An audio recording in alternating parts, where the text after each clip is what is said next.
Assalamualaikum warahmatullahi wabarakatuh. Innal hamdalillah nahmaduhu wa nasta'inuhu wa nastaghfiruh wa na'udzu billahi min syururi anfusina wa min sayyiati a'malina. May yahdihillahu fala mudhillalah wa may yudlil fala hadiyalah. Asyhadu an la ilaha illallah wa asyhadu anna Muhammadan abduhu wa rasuluh la nabiyya ba'da. Allahumma salli wa sallim ala nabiyyina Muhammad sallallahu alaihi wasallam wa ala alihi wa sahbihi wa man sara ala nahjihi ila yaumiddin, amma ba'd. Ayyuhal ikhwah, kajian pagi ini adalah tentang akidah, yaitu tentang ikrah. Ikrah itu artinya paksaan. Bagaimana status paksaan dalam keyakinan? Bismillahirrahmanirrahim. Menurut bahasa, ikrah itu adalah khilafu ridha wal mahabbah. Bertentangan dengan ridha dan suka. Berarti tidak ridho, tidak suka. Itu dalam bahasa. Menurut istilah, yang namanya memaksa adalah ilzamul ghair bima la yuridu. Menetapkan, mewajibkan seseorang untuk melakukan sesuatu yang dia tidak mau. Au hamlul ghair ala ma yakrahuhu. Atau mewajibkan seseorang melakukan suatu perbuatan yang dia tidak suka bil wa'idi syadid, dengan ancaman. Itu yang disebut memaksa. Ya. Menetapkan seseorang untuk melakukan suatu perbuatan dengan ancaman. Makna lain dari ikrah ini adalah al-jabr. Artinya jabr. Jabar itu juga memaksa. Karena Allah itu salah satu sifat Allah al-jabbar, ya. Mutakabbir, al-jabbar. Jabbar itu memaksa, maha memaksa. Status hukum orang yang dipaksa. Al-mukrah la yu'khadhu bima akraha alaihi minal ikrar bi kufri wa nahwi dzalik. Orang yang dipaksa tidak akan diberi sanksi oleh Allah karena apa yang dipaksanya. Jadi karena paksaan yang dia terima, baik berbentuk ikrar dengan kekufuran, ikrar kekufuran, jadi mengikrarkan kekafiran. Kalau terpaksa, itu tidak akan dihukum oleh Allah. Ini berdasarkan surat 16 ayat 106. Li'anna Allah abahan nutqa bil kufri indal ikrah. Karena Allah membolehkan seseorang mengucapkan kekufuran saat dipaksa. Ini surat 16 ayat 106. Jazakallah. Illa man ukriha. Ada ujungnya itu, ya, ujung ayat. Kecuali orang yang dipaksa, wa qalbuhu mutmainnun bil iman. Hatinya tetap tenang dengan keimanan. Wa ala hadza ittafaqal ulama faqalu innal mukra al kufri la yazabu syai'un minal kufri indallah. Ulama sepakat bahwa orang yang dipaksa untuk kekafiran, baik mengucapkan maupun melakukan, ya, tidak sekedar ucapan saja, ya. Tapi kelakuan juga ada. Contohnya dipaksa untuk menyembah berhala, contohnya. Kalau ucapan yaitu menyampaikan ungkapan-ungkapan yang jika dilakukan seseorang dalam keadaan normal, murtad. Ya, singkatnya. Nah, itu kalau terpaksa tidak akan dihukum oleh Allah.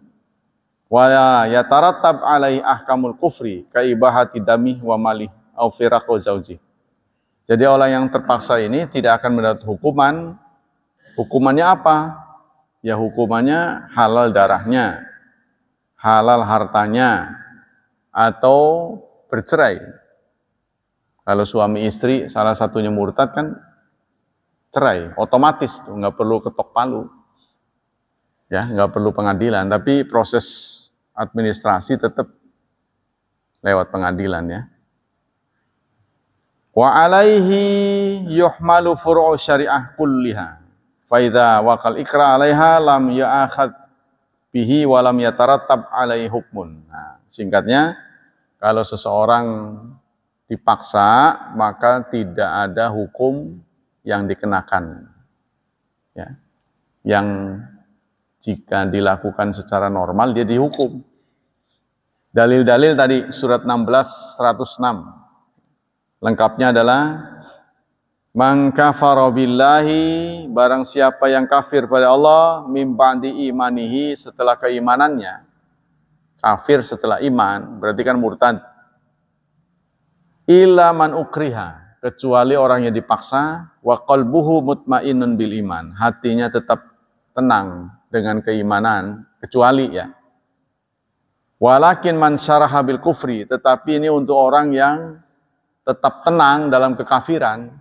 Jadi dipaksa tapi dia nggak memberontak, hatinya ridho gitu ya. Sadran fa'alaihim, dadanya, jadi dia lapang dada menerima kekafiran. Fa'alaihim ghadabum minallah, maka atas orang itu kemurkaan dari Allah. Walahum azabun azim, dan bagi mereka azab yang besar. Tapi itu tadi dicabut, ya, kecuali terpaksa. Wa minas sunnah qaulun nabi, di antara sunnah yang mendukung kesepakatan ini adalah Rasulullah bersabda, innallaha, sesungguhnya Allah, wadha'a an ummati, telah meletakkan, maksudnya meletakkan pena, nggak dicatat, al khata, kesalahan, kekeliruan, wan nisyan, dan lupa. Tapi kalau berakibat merugikan orang tetap harus ganti ya, tetap harus mengganti. Dan lupa, keliru. Nah, kalau ada kerugian yang diderita oleh orang lain itu harus ganti. Cuma dosanya, ya, dosanya itu tidak ada. Kalau keliru, lupa, wa mastukrihu alai, dan apa-apa yang dipaksa kepadanya. Kalau sifatnya dipaksa. Wa an Abi Ubaidah bin Muhammad bin Ammar bin Yasir qal akhadzal musyrikuna Ammar bin Yasir. Nah, ini ayat ini terjadi pada Ammar bin Yasir. Ya, satu saat orang-orang musyrik menangkap Ammar bin Yasir. Falam yatrukuhu hatta sabban nabiyya. Mereka tidak akan melepaskan sebelum Yasir ini, sebelum Ammar ini memaki-maki Nabi. Wa dzakara alihatahum bi khair, dan memuji-muji berhala. Baru bisa dilepas.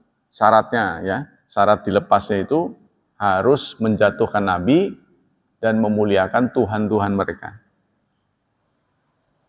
Falamma ata Rasulullah, ketika dia sudah melakukannya, lalu dia dibebaskan. Ya. Tapi keluarganya habis. Ibunya Sumayyah namanya ya. Ibu Sumayyah ini merupakan orang yang syahid pertama dalam sejarah Islam. Sampai kepadanya dispensasi untuk menuruti apa yang dipaksakan kepadanya dari Rasulullah. Ya. Ada kabar, udah turutin aja apa yang mereka mau. Tapi Sumayyah mengatakan, aku tidak akan mengotori lisan yang sudah bersih dengan tauhid. Mendengar itu, orang-orang musyrik geram, lalu kemaluannya ditombak, kakinya diikat dengan 2 onta, kaki kanan dan kaki kiri berbeda arahnya. Jadi yang satu diarahkan ke sana, berlawanan, sehingga badannya sobek.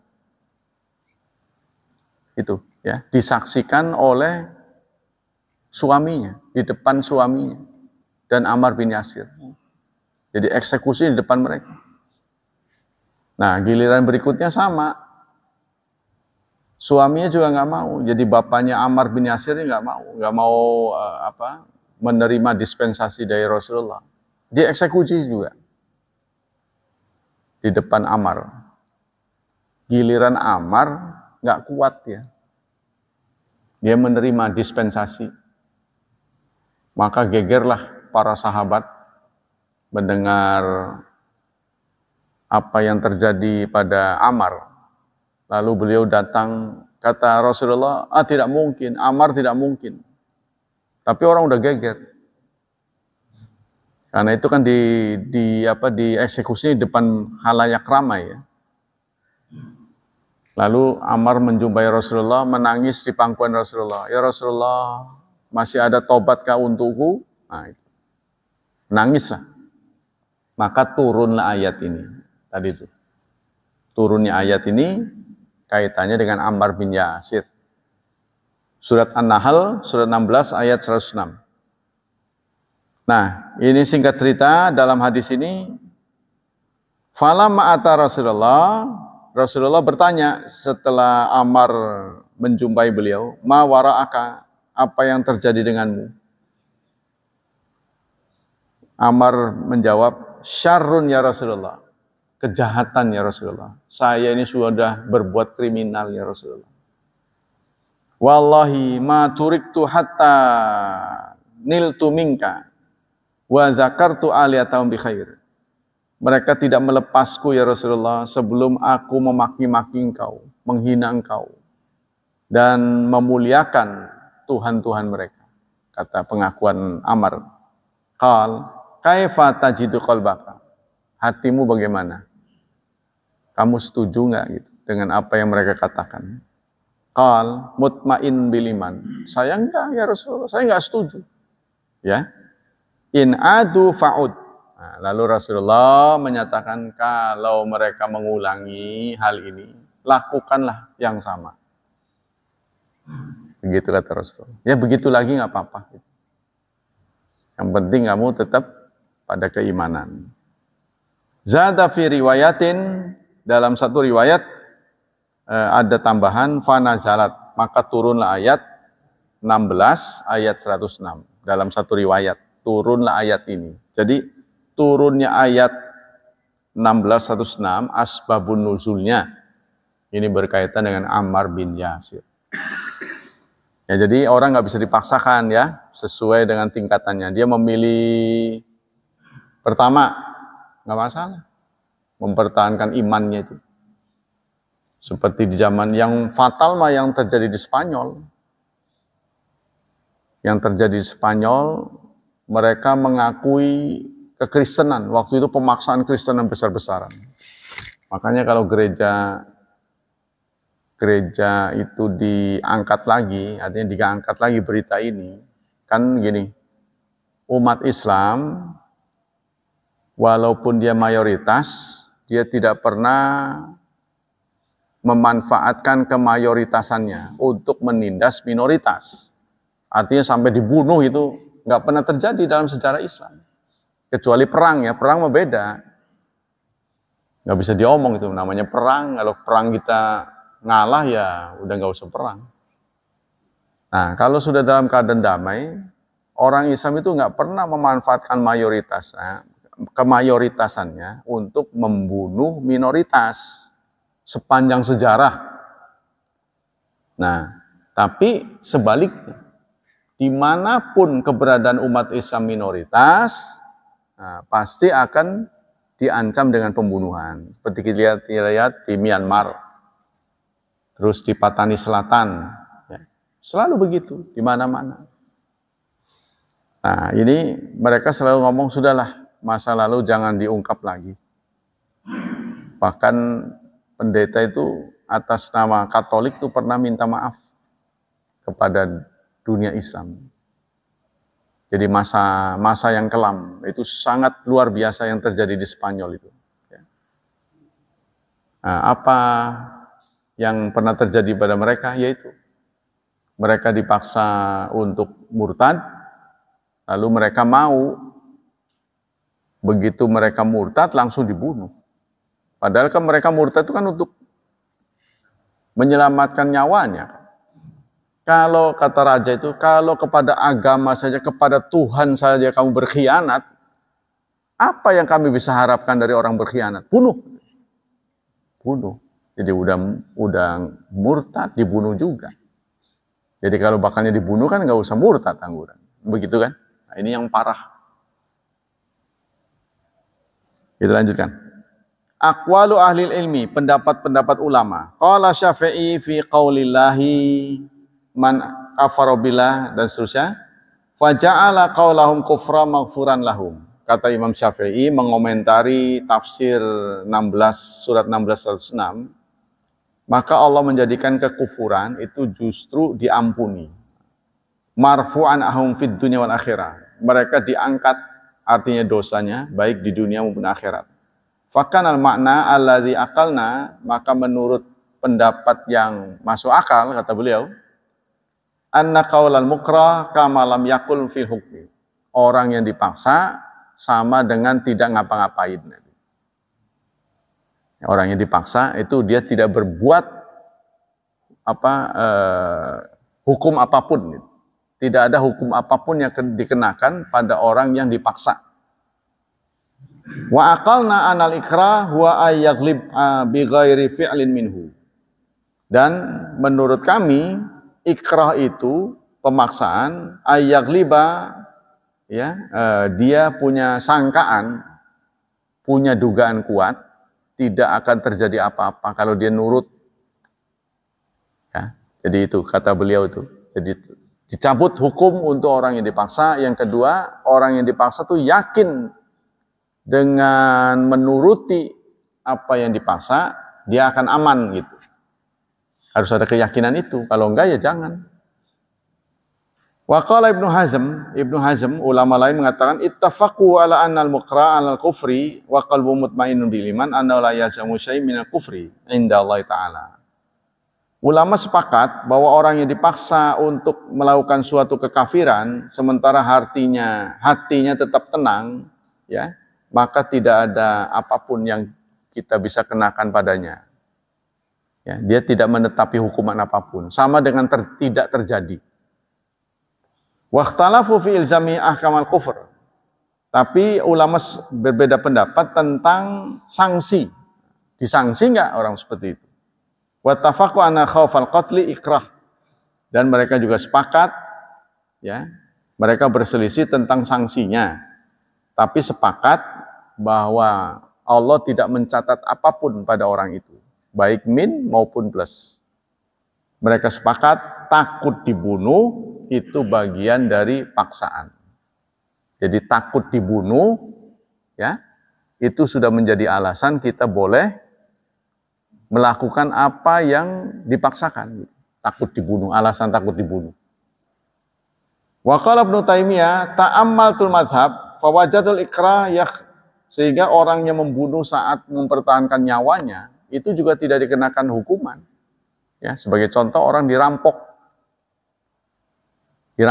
untuk mempertahankan hartanya, lalu dia bela diri, ya, entah kesalahan gimana, si perampok itu terbunuh.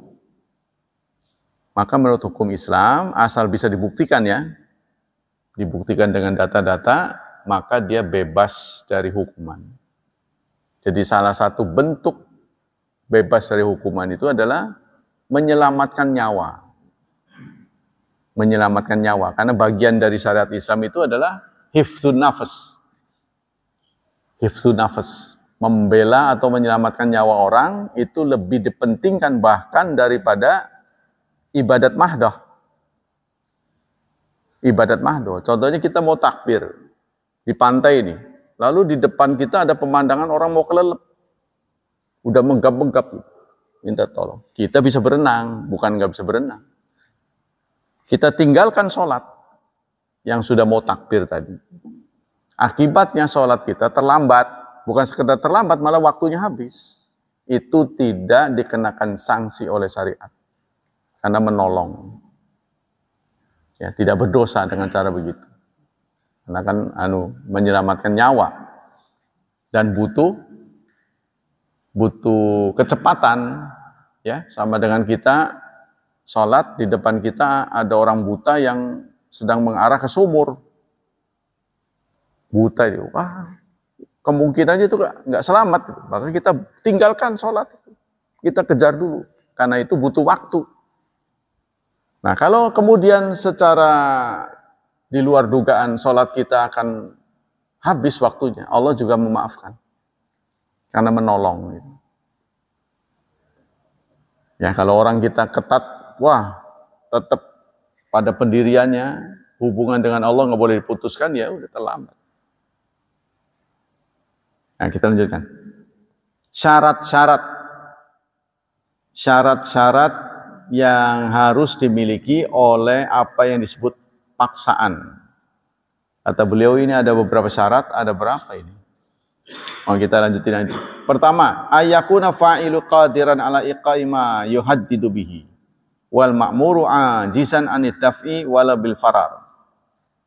Adanya keyakinan bahwa yang maksa dengan ancamannya itu mampu melakukannya. Dia kan maksa nih, awas kalau kamu nggak nurut, tak bunuh. Nah, kita yang dihadapkan pada begitu yakin bahwa si pelaku ini bisa melakukannya. Ya, bisa kalau dia kita nggak nurutin, dia melakukannya. Yang kedua, ayagliba ala dzani annau in animtana'a alqabidzalik. Adanya keyakinan jika dia tidak menuruti kemauan yang maksa, maka keselamatan nyawanya akan terancam. Ya, dia akan menjadi korban gitu.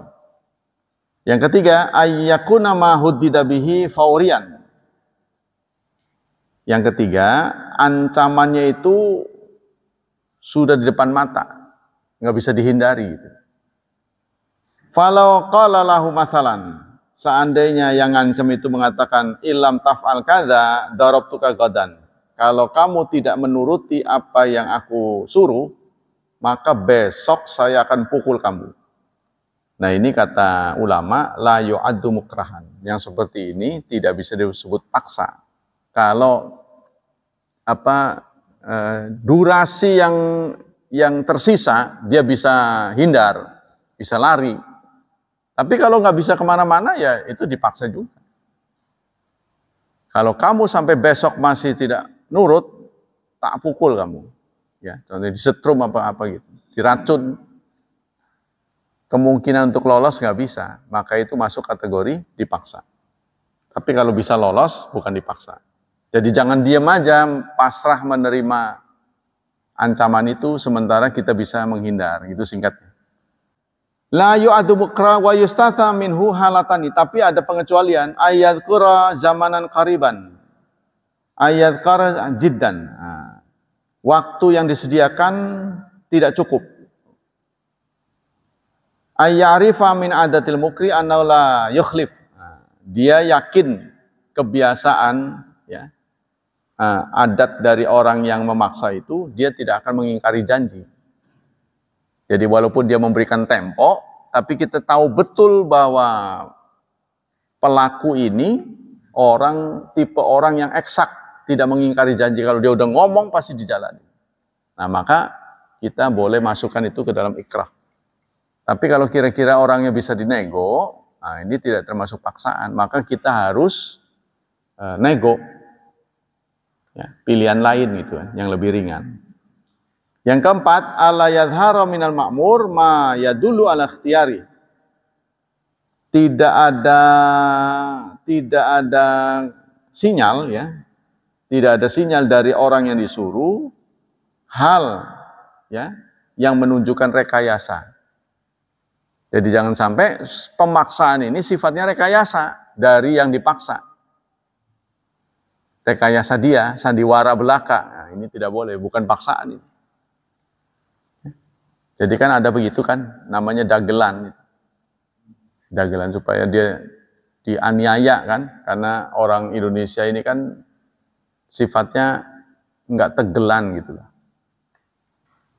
Jadi dihina, jadi suara itu banyak tuh ke dia itu. Dia mengantongi suara banyak dengan membuat rekayasa itu. Ya, nah itu tidak boleh karena begitu. Wa minhum man ja'ala syirata salasah wa hiya ahaduha ayyakuna muqra qadiran bisultan al taghalub kalisi wan nahwi. Ada yang menjadikan syaratnya sebagai berikut. Si pemaksa itu mampu melakukan ancaman yang maksa itu. Jadi syarat-syarat untuk apa yang disebut dengan paksaan, yang maksa itu diyakini punya kekuatan untuk melakukannya. Yang kedua, ayaghliba ala zanil mukra nuzulul wa'id bi ilam yujibhu ila ma talaba. Keyakinan yang dimiliki oleh orang yang dipaksa, ya, kalau dia turuti kemauan yang maksa, ya, maka ancaman itu tidak terjadi. Adanya keyakinan itu. Jadi jangan sampai, ya itu tadi yang saya katakan dalam sejarah itu ya, udah nuruti kemauan yang maksa, nggak taunya hukuman tetap berlaku. Itu konyol namanya.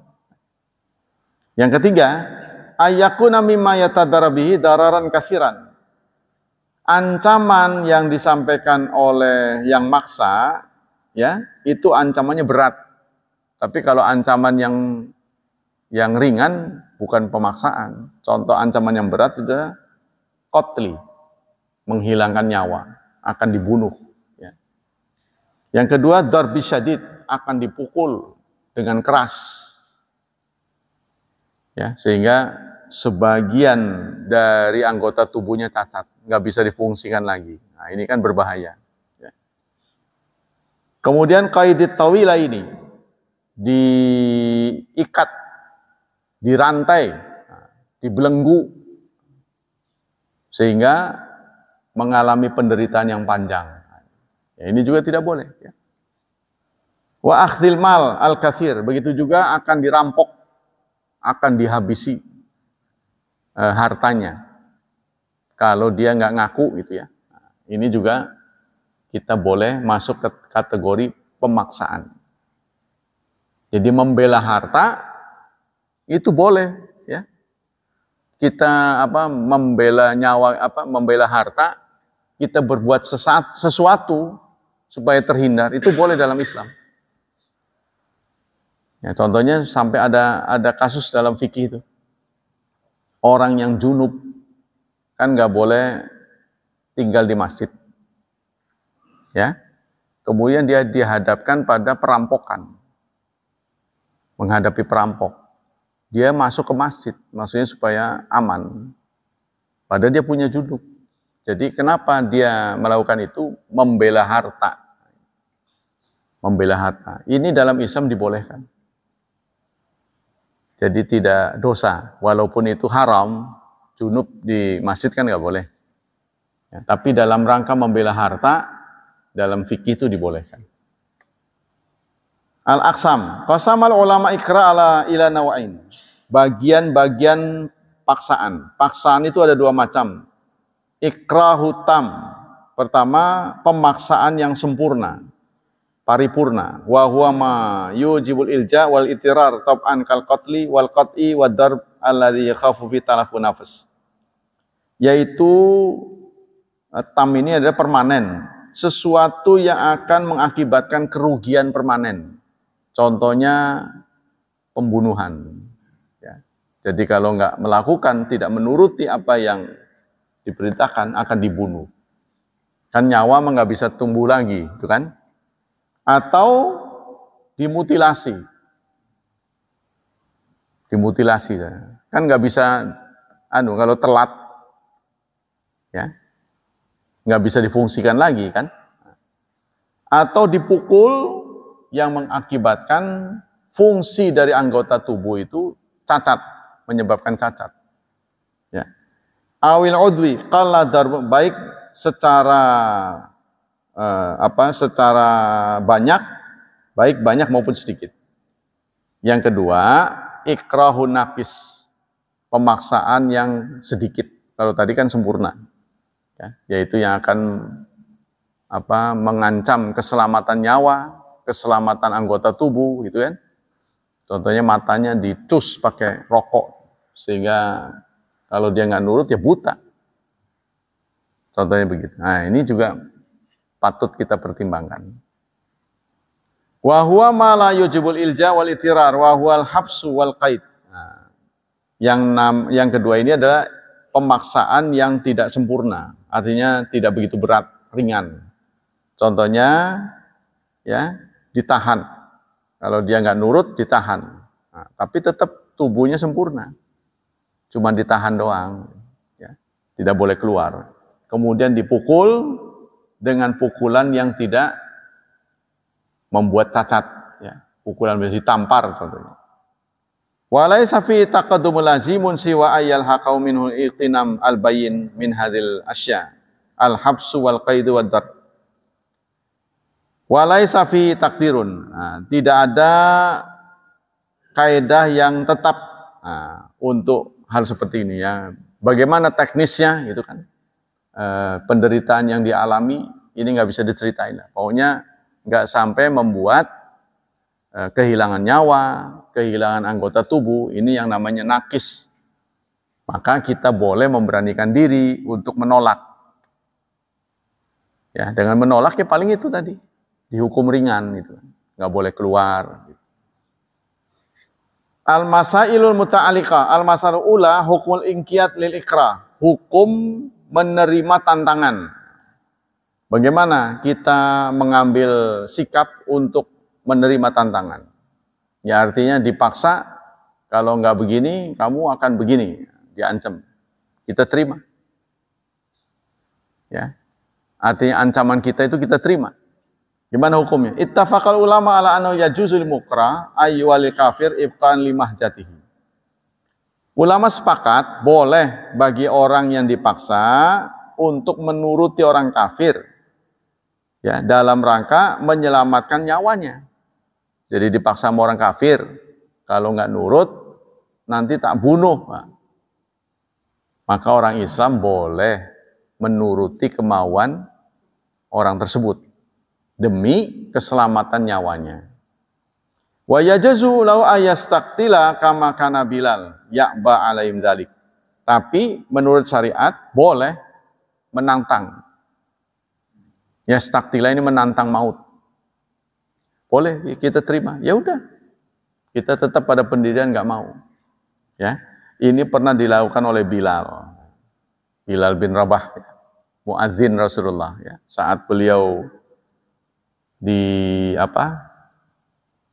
ditempatkan di satu lapangan, kemudian ditindih dengan batu besar di tengah terik matahari.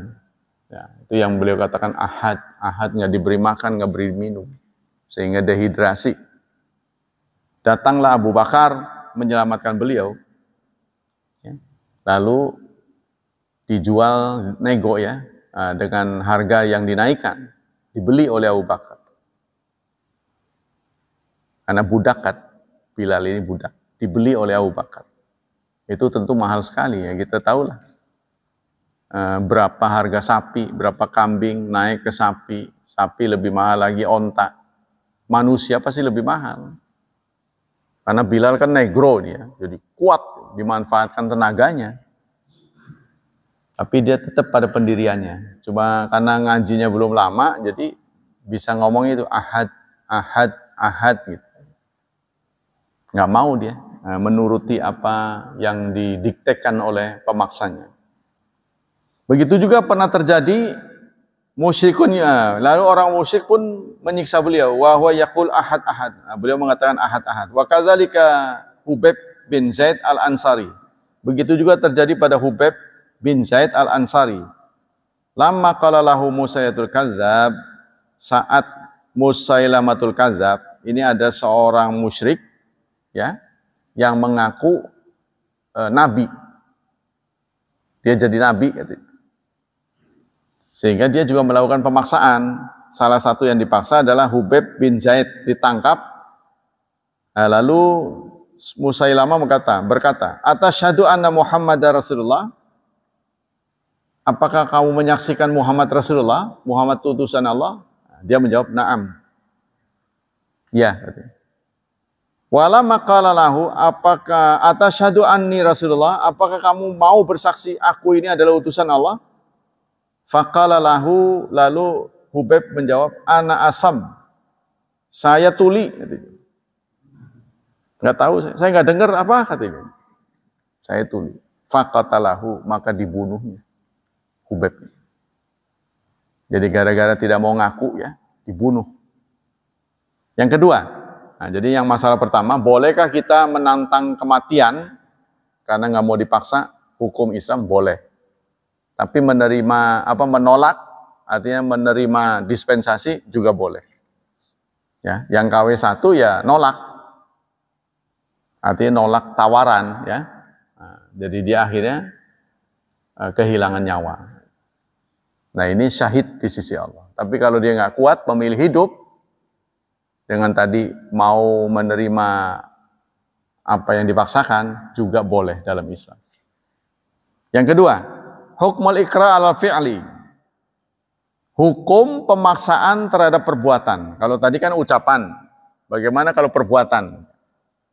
Qad ikhtalafal ulama fi dzalika ala qaul. Ulama berbeda pendapat. Kalau yang dipaksa itu melakukan suatu perbuatan yang mengakibatkan murtad.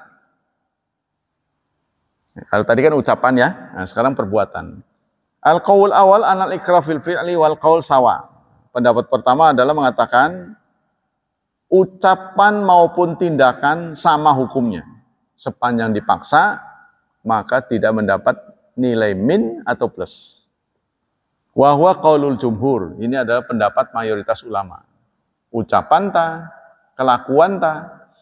Ya, contoh salah satu bentuk perbuatan adalah sujud kepada berhala mereka ya.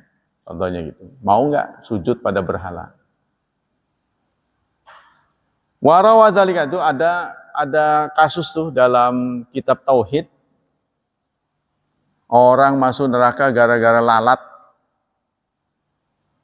Orang masuk surga karena lalat. Jadi ceritanya orang musyrik itu menghadang jalan. Siapapun yang lewat mereka itu harus memberi hormat pada berhala. Jadi diadang gerbangnya itu ada berhala. Jadi kalau mau masuk gerbang hormat dulu. Dan memberi sesuatu, memberi sesajen. Apatah gitu. Nah, ketika orang Islam lewat, orang yang bertauhid, dia nggak mau. Jawabannya diplomatis. Saya nggak ada, saya nggak punya sesuatu yang sesuatu yang dipakai untuk sesajen. Walaupun lalat katanya, nggak apa-apa. Lalu dia nangkap lalat. Nah itu kata ulama itu murtad hanya karena lalat, masuk neraka. Dia menganggap remeh kan. Jadi hanya walaupun lalat.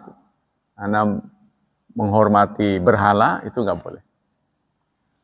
Yang kedua, anna rukhsa idama hiyal qaulu dunal fi'li. Pendapat yang kedua adalah yang menjadi rukhsa, dispensasi boleh, itu adalah ucapan, bukan perbuatan. Kalau ucapan boleh, gitu. Namanya basa-basi kan. Fala rukhsata fihi, tapi kalau perbuatan tidak boleh. Contohnya ayakra rajul ala sujud li ghairillah.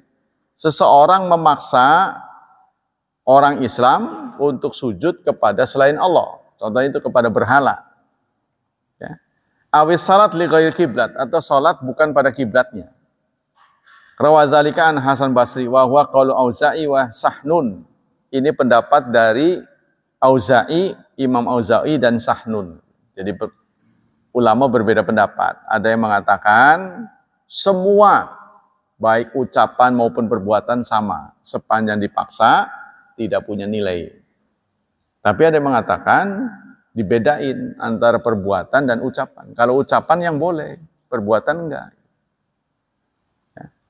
Yang ketiga, hukmu taklifil mukrah bitarki fi'li ma ukriya alaih. Sekarang hukum taklif, ya, artinya membebani orang yang dipaksa meninggalkan suatu perbuatan ma ukriya alaih yang dipaksakan. Contohnya apa? Ikhtilaf fil mukrah ayukallafu bitarki fi'li ma ukriya alaih amla. Fadzakara ba'dhum ijma' ala anal mukrah alal qatli ma'murun bijtinabil qatli wa daf'i an nafsi wa annahu ya'tham in qutila man ukriha ala qatli. Sekarang sikap kita menuruti itu hukumnya gimana? Dapat nilai enggak? Ya, contohnya dia ngancam akan membunuh. Kalau kamu tidak mengucapkan, maka saya bunuh. Nah, dia sudah melihat, meyakini bahwa ini akan terjadi kalau dia turutin. Lalu dia nggak nurut. Hukumnya gimana? Kalau tadi kan bebas nilai. Bagaimana pandangan ulama? Berpahalakah? Dapat pahala nggak begitu? Nah, ada yang mengatakan ulama, tapi ini ikhtilaf, bukan nggak ada sabda Nabi. Ikhtilaf. Ada yang mengatakan memang seseorang itu harus berjuang menyelamatkan nyawanya. Jadi maksudnya hanya karena masalah sepele itu jangan terlalu kegedean modal gitu. Kok gede amat modalnya harus mati itu hanya karena tidak menuruti itu. Contohnya gitu kan?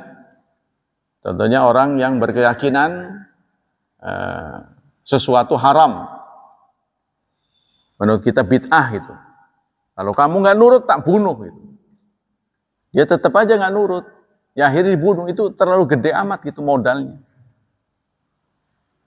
Ya, jadi kita harus menyelamatkan nyawa. Kalau dipaksa, ya sudah. Apalagi masalah-masalah yang kecil gitu. Terlalu kegedean gitu. Ya. Wadzalika yadullu anna mukallafun halatal ikrah. Karena itu dia harus berjuang menyelamatkan nyawanya. Karena nyawa ini nggak bisa diusahakan. Ya, kalau uang, maksudnya uang habis, bisa diusahakan. Ya, contohnya, apalagi uang gitu. Kalau nggak diserahkan uangnya, dibunuh. Kan uang bisa nyari lagi gitu. Kalau nyawa kan cuma satu-satunya. Artinya kalau keselamatan nyawa itu pilih nyawa apa serahin uang gitu contohnya. Contohnya gitu kan? Todong. Nyawa apa uang? Tak bunuh kalau kamu nggak nyerah. Ya udah uang aja. Jadi jangan sampai kita tuker dengan uang. Kita selamatkan uang kita yang dibunuh gitu. Kan sayang gitu. Uang bisa dicari. Ya, tapi kalau kita yakin bisa menyelamatkan uang sekaligus selamat, ya nggak apa-apa kan, kita tipe pesilat contohnya, punya jurus tertentu, wah kayak kamu gampang gitu. Kecil gitu. Udah. Tapi kalau bawa senjata itu, pistol kan susah itu, ya nggak pakai jurus itu, ya kan? Nah, maka kira-kira sendirilah bagaimana seseorang diancam itu bagaimana. Walladzi yaqtadi kalamu ahlil ilmi kama dzakara Hafidz Ibnu Hajar takhsisul khilaf bima wafaqa fi da'iyatul ikrah da'iyatul syar'i. Nah, kita kata Ibnu Hajar Asqalani harus dilihat keadaannya. Ya, apa dibenarkan oleh syariat atau tidak. Atau itu hanya karena keinginan kita. Kal ikrah ala qatl kafir. Contohnya kita dipaksa untuk membunuh orang kafir. Kita dipaksa untuk membunuh orang kafir. Boleh enggak itu? Wa ikrahu al-Islam, serta memaksa orang untuk Islam. Kita disuruh maksa orang itu suruh Islam gitu. Nah, itu gimana hukumnya? Amma ma khalafa fi da'iyatul ikrah, da'iyatul syarikal ikrah alal qatli fala khilaf fi jawazi taklifi. Maka kalau kita dipaksa untuk membunuh yang benar, itu enggak ada masalah. Disuruh dipaksa gitu. Wa inamal khilaf fi taklifil mulja wa huwa malam yajid manduhatan anil fi'li kaman alqa min syahik wa aqluhu thabit fasaqata ala syakhsin faqatala. Contohnya orang dipaksa untuk terjun padahal di bawah itu ada orang sakit. Jadi terjun. Jadi dia akan menimpa orang yang lagi sakit, pasti akan mati orang itu. Contohnya begitu. Boleh enggak itu? Fasaqata fala manduata lahu wala ikhtiyarahu fi adami bal huwa alatu mahdin wala nazafi annahu ghairu mukallaf illa ma asyara'il ba'du mutakallimin min at-tafri' ala taklifi ma la yutaq. Kalau itu tidak bisa dihindari ya dia enggak dosa. Ya dijorokin gitu ya, dia nggak bisa menghindar. Kamu bunuh dia, kalau kamu nggak mau bunuh, kamu yang dibunuh. Gitu. Gimana tuh? Seperti itu. Contohnya gini, orang yang tenggelam, naik kapal tenggelam, tersisa satu papan. Papan itu hanya bisa dinaiki satu orang. Sementara yang naik 2 orang, kita dan teman kita. Bagaimana hukumnya? Apakah kita boleh jorokin dia tuh supaya ngelepas papan sehingga kita yang selamat? Dalam Islam nggak boleh. Tapi dalam hukum positif boleh. Nanti kalau di depan pengadilan berarti kamu membunuh ya. Saya menyelamatkan nyawa saya. Tahu ya? Pecah kapal cuma ada satu papan. Kalau ditumpangi 2 orang tenggelam. Cuma cukup satu saja. Ada teman kita juga minta keselamatan. Maka kalau kita ithar namanya itu, mendahulukan keselamatan orang, kita dapat pahala. Kita sendiri tenggelam. Itu menurut ajaran Islam. Tapi kalau menurut hukum positif, tidak dikenakan hukum. Nanti kalau diadili, saya menyelamatkan saya. Karena ini hanya bisa ditumpangi 1 orang. Gitu. Nah, bagaimana kalau kita ini dihadapkan pada kondisi dipaksa untuk membunuh orang? Kalau kita nggak membunuh, kamu yang dibunuh. Ini kan dilema ini, susah ini. Ya. Nah ini banyak yang terjadi.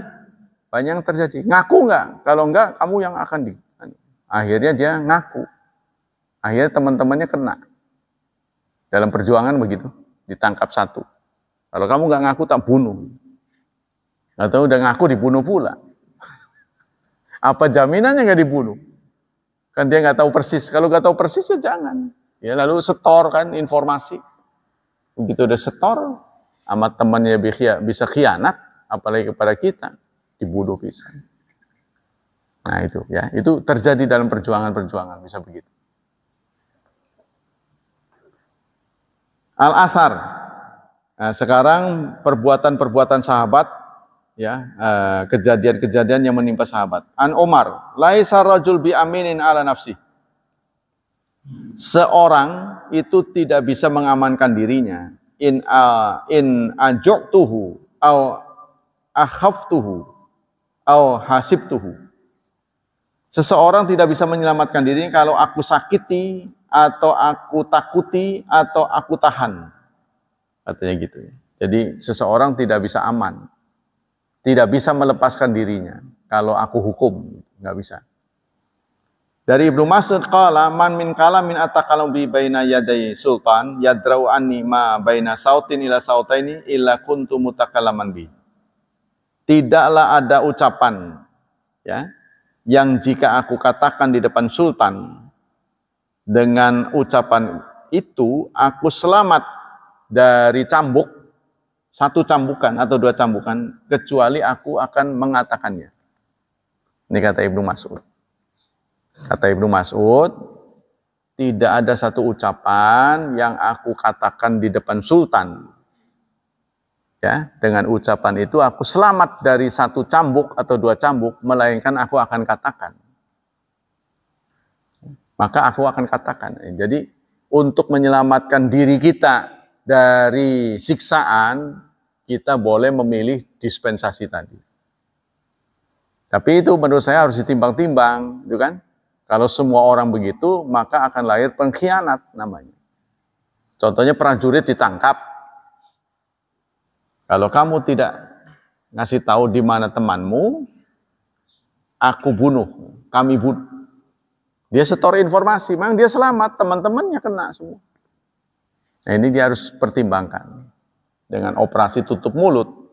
Ya, kalau dia tutup mulut, mungkin dia dibunuh, tapi teman-temannya selamat. Nah ini harus dipikirkan. Dalam perjuangan berat ini mungkin. Ya, tidak sedikit orang yang nggak tahan. Karena kan di listrik yang paling kejam itu adalah politik. Makanya itu kemudian orang menjauhi politik. Tapi kalau kita nggak ngerti politik, kita jadi korban politik. Kita akan menderita 5 tahun. Kalau pemimpin kita ini salah. Kita sudah benar dalam beberapa hal sudah benar. Tapi kalau mau seperti malaikat ya susah itu kan. Ya masih ada kekurangan di sana sini. Tapi insya Allah orang Banten ini benar pilihannya. Menurut saya sudah benar. Contohnya dia milih kemarin Gubernur Abdul Halim, itu sudah bagus kinerjanya, sudah bagus. Tapi kemarin orang mengatakan tuh kita ini politik oligarki, itu lagi yang jadi. Yang nyalon itu lagi. Kayak nggak ada orang, itu boya gantian gitu loh. Itu lagi. Harusnya kan dia sadar ya. Itulah kondisi kita yang harus diperbaiki. Sampai Presiden Amerika juga begitu, bukan kita doang. Donald Trump pun nyalon lagi. Kan sudah dilecehkan orang. Dia ini kan seniman, artinya orang kaya gitu, nggak ngerti masalah politik. Kekejaman dia tuh luar biasa. Dia yang membangun dia menyetujui Israel pindah ke ibu Yerusalem. Maka sekarang tidak ada peta Palestina. Saudara coba lihat Palestina, nunjuk di Google, nggak ada. Loh kan Gaza itu disebutnya Israel. Itu ulahan tuh dia tuh suruh pindah, tapi belum juga terlaksana sudah terus membangun benteng. Itu kerjaan dia. Ya, jadi nggak bisa lepas dari itu semua. Kekuasaan itu sangat menentukan masa depan. Kita nggak bisa menghindar. Ada yang mengatakan udah mau nggak ambil kekuasaan, ya kita akan digecek nanti. Paling tidak itulah. Kalau mau benar kayak malaikat mah susah. Ya, yang paling benar lebih pro kepada kebenaran. Ada lagi Buya siapa itu yang mengatakan itu. Itu sahabat tuh gimana ya kata dia. Mentang-mentang Rasulullah nggak ngerti huruf, suruh nulis sholat, mestinya kan habis lam itu alif. Oh ditulis ada wawunya. Yang pernah saya jelaskan, bahwa tulisan Quran itu adalah mukjizat. Kan saya pernah ngomong kan. Sehingga kalau dilihat dari kaidah bahasa Arab tuh ada yang tidak pas. Seperti sholat kan setelah lam, kan alif harusnya sholah. Tapi dalam mushaf ini setelah lam itu waw. Kata si Buya itu, dia mengatakan begini. Mentang-mentang Rasulullah nggak bisa nulis, diselewengin sama sahabat. Ditulis ada wawnya. Ini kan kebangetan. Kenapa saudara? Apa yang bisa tangkap dari statement ini? Supaya orang Islam meragukan kitab sucinya. Itu target pertama. Kalau kita sudah meragukan isi Quran, kan otomatis ajarannya juga ragu. Yang itu kan teksnya itu, dokumen pertama kan Quran. Kalau Qurannya sudah ragu, udah kena semua. Ini licik, operasi licik. Itu Buya yang ngomong itu. Nah itu ya, jadi itu sekarang banyak nyebar-nyebar begitu. Supaya orang Islam ini kendor, keyakinan terhadap Islam kendor. Sehingga nanti targetnya gimana? Ngapain saya ngebela orang Islam, orang saya nggak begitu yakin pada Islam. Jadi larinya nih, lumernya politik identitas nantinya. Dia milih siapa aja yang penting bener lah. Kan gitu nanti, targetnya tercapai. Nah kita harus waspada ya. Nggak boleh ada urusan dengan keimanan. Ada lagi pertanyaan?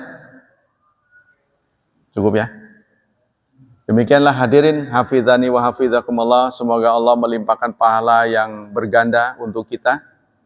Semoga Allah menyelamatkan kita dari syubhat dan syahwat. Semoga Allah berkenan menghadiahi generasi kita dengan hadiah yang mendidik mereka, menjadikan mereka menjadi saleh dan salehah. Subhanakallah wa bihamdik, asyhadu an la ilaha illa anta, astaghfiruka wa atubu ilaik. Wassalamualaikum warahmatullahi wabarakatuh.